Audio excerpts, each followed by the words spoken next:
Salut, c'est la rentrée, bienvenue dans ce nouveau trait d'union et bienvenue au Campus Info avec des vrais gens. Nom de Zeus, Marty, j'ai compris. Le Campus Info, c'est l'occasion de voir en un coup d'œil tout ce qu'on peut faire indirectement ou directement à l'UNINE en termes de sport, de culture, d'événements festifs et j'en passe. Il y a aussi des partenaires externes qui sont là pour donner des informations utiles aux étudiants. Et cette année, il y a le médecin cantonal, Covid oblige, qui nous rend visite parce qu'aujourd'hui à l'UNINE, on vaccine.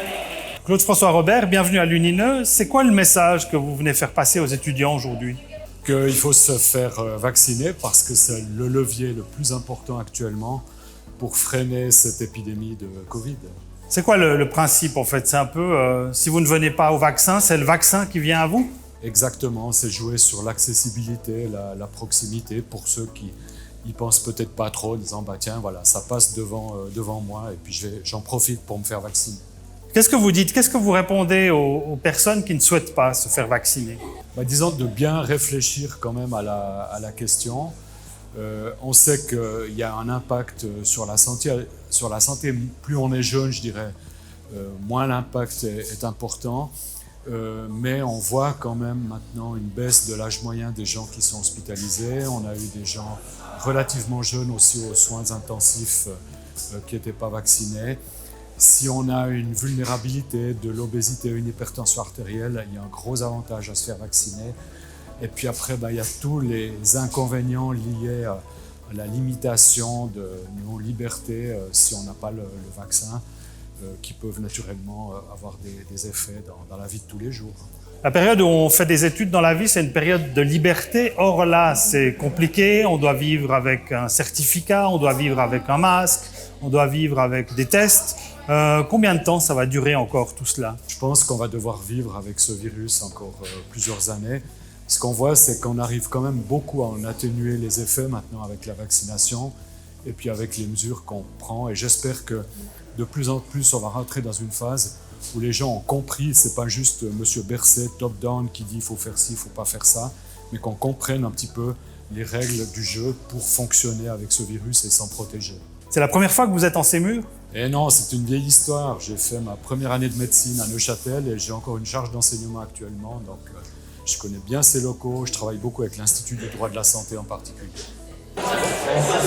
Flashback maintenant dans la première moitié du 19e siècle avec le travail de master d'un étudiant en droit, Jules Aubert, qui est revenu sur une affaire de torture qui avait eu lieu à Neuchâtel à l'époque.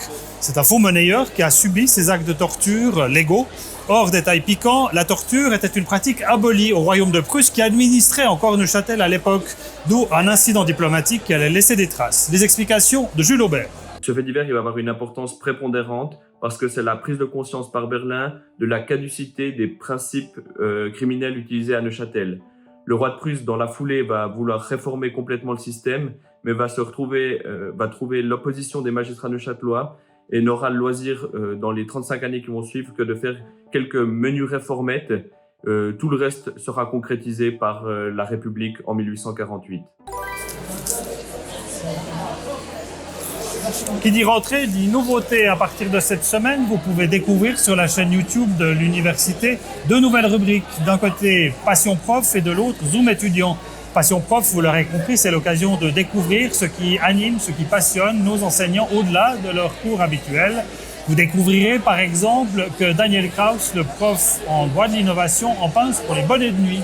Autre rubrique, Zoom étudiant, avec un étudiant ou une étudiante qui désire partager une actualité avec nous. Découvrez là le portrait de Jessica Monteiro, l'une des fondatrices de Onde Azur. Elle nous raconte comment est né ce projet et qu'est-ce qui la passionne dans ce projet. Encore un autocollant ? Merci. Ça fait plusieurs années que j'aimerais être journaliste, mais c'est pas que pour ça. En fait, j'aime beaucoup discuter avec les gens, puis qu'on m'explique un peu, qu'on me raconte les histoires qui appartiennent à ces gens. La voix, c'est très révélateur aussi de ce qu'on pense, de ce qu'on ressent, etc.